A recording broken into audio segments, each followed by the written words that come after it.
Salut les amis, j'espère que vous allez bien. Moi c'est PC Astuces. Pour ceux qui ne me connaissent pas, je vous invite, n'est-ce pas, à visiter ma page YouTube PC Astuces 31 pour pouvoir bénéficier de mes vidéos, n'est-ce pas, qui vous aident à résoudre vous-même vos problèmes avec vos ordinateurs à la maison. Donc voilà, beaucoup ont tiré profit de mes vidéos. Et j'aimerais aussi vous remercier parce que aujourd'hui j'ai atteint les 37 000 vues sur certaines vidéos. Au départ j'avais 3 000 vues et je ne pouvais pas imaginer qu'à un si peu laps de temps, n'est-ce pas, j'allais être déjà dans les 37-36 000 vues. Donc voilà, et les abonnés tous les jours. Donc voilà, je vous remercie. Cela signifie que mes vidéos vous aident et vous m'encouragez à continuer. Voilà, aujourd'hui nous allons nous intéresser au Mac. Nous allons parler de MacBook. Alors, il y a cette question qui revient tout le temps. Est-ce qu'il faut acheter un MacBook avec processeur Intel ou alors il faut acheter un MacBook avec les nouveaux processeurs M1? Et cette question revient parce que beaucoup de personnes veulent savoir s'il est possible d'installer Windows sur MacBook avec processeur M1. Donc, j'ai décidé de répondre à cette question. Déjà, en ce qui concerne quel processeur acheter, ça dépend de vous. Mais, si c'est pour une utilisation concrète, alors avant d'acheter votre Mac, vous devez d'abord vous demander quelle est l'utilisation que je veux faire avec mon Mac. Et à partir de là, vous pouvez décider, n'est-ce pas, quel processeur vous allez acheter.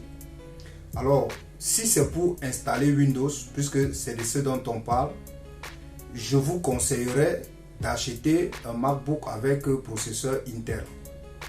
Je vais vous expliquer, il y a au moins 3 raisons pour ça. Alors, la première raison est très simple. La première raison est celle-ci. Les MacBooks avec processeur M1 ont besoin d'un programme spécifique pour pouvoir installer Windows. Le nom du programme c'est Parallel. Il va s'afficher sur l'écran. Alors, MacBook avec processeur Intel aussi a besoin d'un programme qui est Bootcamp. Mais je vais vous expliquer quelle est la différence entre Bootcamp et Parallel. La première différence c'est que Parallel est un programme payant et il ne coûte pas moins cher que ça.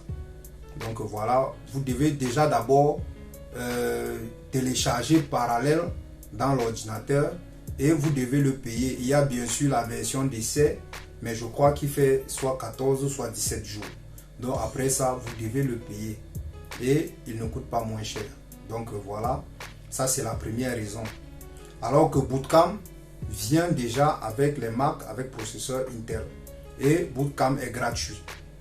Donc voilà, Bootcamp est gratuit, n'importe qui, n'est-ce pas, peut installer Windows 10 chez lui avec Bootcamp, avec un processeur Intel, alors qu'avec Parallel, c'est un peu plus compliqué parce que déjà, il faut payer le programme. Donc voilà la première raison. La deuxième raison, c'est que les processeurs avec M1 ont besoin du Windows ARM. Et le problème avec le Windows ARM, c'est qu'il est encore en construction. Il n'est pas encore fini, donc on ne peut pas l'utiliser fluidement. Donc voilà, c'est un Windows qui n'est pas encore terminé, on travaille encore sur lui. Donc on ne peut pas encore avoir une utilisation fluide avec ce Windows ARM qu'il faut absolument installer sur les ordinateurs MacBook avec processeur M1. Alors qu'avec Bootcamp, on a un Windows 10, Windows 11, Windows 10 normal qu'on peut installer avec notre processeur Intel, parce que voilà, MacBook a décidé comme ça de, n'est-ce pas, de créer son propre processeur. Et comme Intel, n'est-ce pas, c'est un processeur qui concerne aussi Windows, voilà pourquoi il est plus facile d'installer les programmes Windows sur MacBook qui a un processeur Intel. Donc voilà les deux raisons. Et la troisième raison, qui n'est pas la moindre, est que avec Windows qu'on installe sur Mac avec processeur M1, on ne peut l'utiliser que comme Windows virtuel. Je m'explique. On ne peut pas booter à partir de ce Windows-là. C'est-à-dire, tu peux seulement installer le logiciel, tu installes Windows et tu l'utilises en même temps avec Mac. Tu allumes l'ordinateur à partir de Mac et tu ouvres Windows et tu l'utilises en même temps avec Mac. Et ça aussi, tu peux faire ça avec un processeur Intel. En utilisant par exemple VirtualBox, tu peux utiliser Windows comme un programme virtuel aussi. Donc voilà. Mais avec Bootcamp, on peut utiliser Windows comme vraiment sur un ordinateur Windows complètement. On installe Windows et au démarrage, on appuie sur option et on choisit soit de démarrer à partir de Mac, soit de démarrer à partir de Windows. Alors, on vous donne la variante de démarrer à partir de Windows et si vous décidez de booter à partir de Windows, alors vous allez utiliser votre Windows comme si vous utilisez un Windows sur un ordinateur Windows. Donc voilà, vous avez tous les composants de Windows quand vous utilisez Bootcamp.